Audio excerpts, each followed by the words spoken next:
Hello guys, आजको हाम्रो mini blog guys. अनि हामी चाहिँ मेरो साथी र म बिहानै उठेर हामी चाहिँ घर जाँदैछौँ गाइस। हामी चाहिँ धादिङको बसमा आएको थियौँ अनि यो धादिङको बस चाहिँ खानेखोलामा खाजा खान रोकेको छ। अनि हामी चाहिँ अलरेडी खाजा खाएर आएर केही खाएनौँ है। हेलो गाइस, ठ्याक्क हामी चाहिँ 9 बजेको चोकमा आइपुग्यौँ। हामी चाहिँ अब यसो किनमेल गर्न भनेर जान्छौँ होइन। सक्नुहुन्छ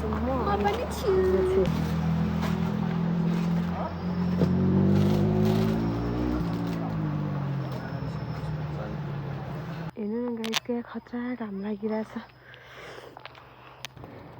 तपाईँलाई कस्तो फिल भइरहेछ आज घर जाँदा?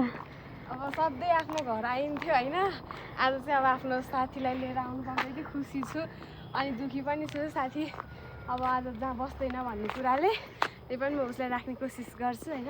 एकदम एक्साइटेड छु। Hello ma'am. हाई। हजुरलाई कस्तो फिल भइरहेछ मेरो घर आउनु पाउँदा? एकदम आनन्द फिल भइरहेछ होइन। एकदम हेर्नु न सुनसान है, अनि चराहरूको आवाज हेर्नु न कस्तो हाइकिङ गएको जस्तो फिल भइरहेछ कि मलाई चाहिँ एकदम खुसी छु।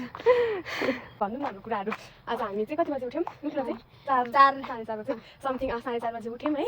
अनि मोबाइल हेऱ्यौँ, कुरा गऱ्यौँ। अनि हामी चाहिँ 5 बजी हिँड्ने भएको थियो क्या। 5 बजी हिँड्ने भएको थियो। हामी रामपुर बसेको राष्ट्रिय चिसो, अनि बिहान उठ्नै सकेन है। म चाहिँ हिजोदेखि नै घर आउँछ बसेको, उसलाई देखेपछि के गर्नु पर्ने है मन नलाग्नु भएर है बस्यौँ। अनि उठ्यौँ, अनि त्यसपछि फ्रेस भयौँ, अनि चिया पकाएर खायौँ, अनि खाना पनि फ्राइड राइस बनाएर खाएर होइन, भोक लाग्छ भनेर अनि खाएर अनि त्यसपछि रेडी भएर आयौँ।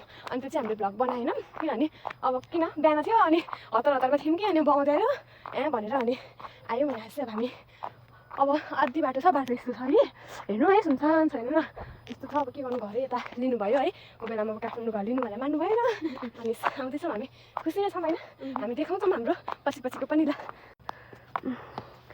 म्याम। गाइस, यस्तो उकालो पनि हामी साथी भएपछि त होइन, यस्तो उकालो सुकालो त फाँडी हानिदिने हो नि त। गीत गाउनु न एउटा।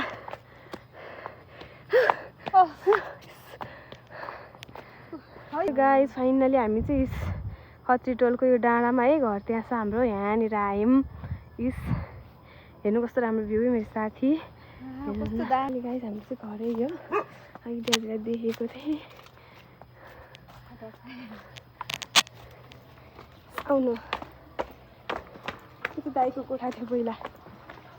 हाम्रो घर हो गाइस, हेर्नु सक्नुहुन्छ।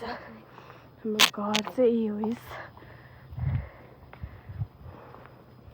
यो घरमा को हाम्रो घर हो, हेर्न सक्नुहुन्छ। म आएको। नमस्ते आन्टी भन्दा नमस्ते गर्दैनन्। आन्टी भन्ने कि मम्मी भन्ने? ए मम्मी भन्नु गाइस। अनि हाम्रो चाहिँ आमा होइन 82 वर्ष हुनुभयो। अनि मैले आउनु बित्तिकै सुरुट दिएँ, मक्क परि हाँस्नु भयो। अनि सोझी संस्कारी हेर्नु न नमस्ते गर्दैछिन् गाइस। मुनि हेर्नु न हाम्रो आमा, मलाई मुनि चाहिँ एकदम मनपर्ने के। अनि मतलब चुप्पा गर्न थाल्यो है जाने बित्तिकै, उयो भइसक्यो बिचरा। अनि फाइनली म चाहिँ यस भाइलाई कुदी गएर हग गरेँ है।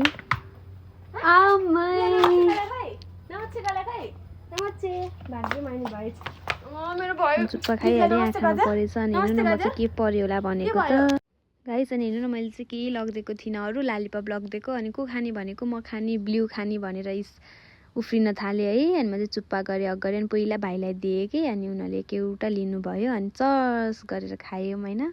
अनि हग गरेर यसरी चुप्पामा भुरा भने चाहिँ एकदम मनपर्ने कि गाइस। अनि हामी चाहिँ टिका लगाइदिँदै हुनुहुन्छ। अब हाम्रो टिका लाउने पाली। पढाइ लेखाइ अलिक माथि जानुपर्ने, विदेशको टार्गेट गर्नुपर्ने। पहिले त गरम गुरु हाछ त के हो, बाध्य हो सबैभन्दा ठुलो। पढाइ लेखाइ राम्रो होस्, बाबाआमालाई राम्रोसित पाल्नु है, हाम्रो कान्छी नातिनी राम्रो होस्। चल्छ धेरै कति गर्ने भन्ने भनेर आशिदिउँ त, अलिक धेरै गर्ने कि नगर्ने? नगर्ने। पढाइ राम्रो हुनुपर्छ, मुखमा सरस्वतीले नलाओस्। मेरो कान्छी छोरीलाई आटा काम सफल होस्, पढेको कुरा पास भएर आटा काम सफल होस्। भगवानको प्रसादले लाग्दैन। पैसा पर्दैन भयो, पैसा दिनु पर्यो, ठ्याक्कै 5को नोटै हानिहाल्नु न। ओहो पूजना खत्री है, ट्रेन कति राम्रो ल हजुर बाइक चढ्ने चढ ल बाइक चढ ल नमस्ते गर है मेरो छोरा पटापट बोलोस् होइन मेरो छोरा ज्ञानी मान्छे बन्नुपर्छ हस् हानिहाल्नु न मलाई 10 को नोटले हानिहाल्नु त नमस्ते गरेर सानो नमस्ते गर मामुलाई नमस्ते गर गाइस हामी चाहिँ टिका लगाइसकेको छौँ होइन हुन्छ नि त 5 को नोटले हानिसक्यो भाइ माथि घर हामी चाहिँ पाहुना हो है आजको पाहुनाहरू हाई गरिदेऊ मेरो पाहुना गाइस हाम्रो चाहिँ आजको के हो यो संक्रान्तिमा मम्मीले सेल पकाउनु भएको छ धेरै आफन्तहरू नआएको भएर निसाको हेर्न सक्नुहुन्छ कस्तो राम्रो यो थाली पनि है ओखो थाली हो के हो यो यो चाहिँ मेरो मम्मी हुन्छ है ल भन्नु न नमस्ते भनेर नमस्ते अनि चाहिँ बाबा हुनुहुन्छ है ल नमस्ते भन्नु न सानो बुढा उहाँ चाहिँ मेरो साथी अनि उहाँ चाहिँ मेरो छोरी दिदीको छोरी भाइ नमस्ते गर नमस्ते छिटो अहिले लागि गर्दैन नि नमस्ते आमा आमा नमस्ते गर नमस्ते यता बस्नु पर्यो नि खाना अब हामी चाहिँ खान्छौँ ल गाइस हाम्रो फ्यामिली हेर्न सक्नुहुनेछ हजुरहरू कति मिलेको फ्यामिली छ गाइस अब हामी चाहिँ यसरी खायौँ है घाममा बसेर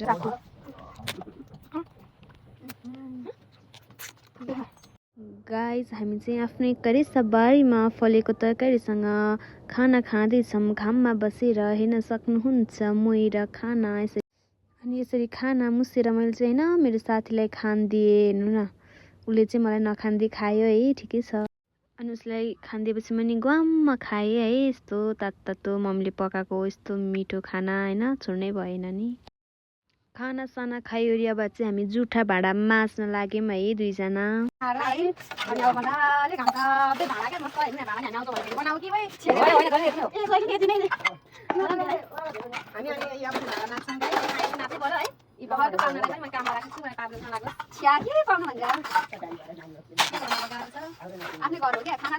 फाइनली गाइस भाँडा मारिसकेपछि हामी तेल लगाउन सुरु गरौँ मजाले घाममा बसेर है मलाई हेर्नु न कति माया गरे कि मेरी प्यारीले यस्तो मजाले हामी घाममा बसेर तेल लगायौँ अब साथीले मलाई लगाएपछि आफू पनि त लगाइदिनै पर्यो होइन अनि म पनि मजाले हाँस्दै हाँस्दै तेल लगाइदिएँ फाइनली गाइस हाम्रो तेल लगाइसकेपछि हामी यसरी घाममा बसेर मजाले दुईजना भलाकुसारी गरेर खुट्टा माथि खुट्टा राख्दै होइन मजाले हेर्न सक्नुहुन्छ सुत्यौँ यसरी एकछिन सुत्नु पनि त पर्यो नि त होइन ज्यानलाई रेस्ट पनि चाहियो गाइस अनि दुःखको कुरा के भने नि उहाँ चाहिँ बिदाबारी मागेर जान आँट्नु भयो है मलाई त बसे नि हुन्थ्यो नि जस्तो लागेको थियो जानुभयो जानुभन्दा अगाडि खट्टु खाऊ भनेर दिएँ गाइस हामी चाहिँ उसलाई पुऱ्याउन जाँदैछौँ है बुढाहरू हेर्न यहाँ तानेको राम्रोसँग बस्नु है नजाऊ भने मानिन गाइस उहाँ डाँडा पुगेर मलाई बाई गरे है अनि उहाँ जानुभयो सक्यो हाम्रो भ्लग आजको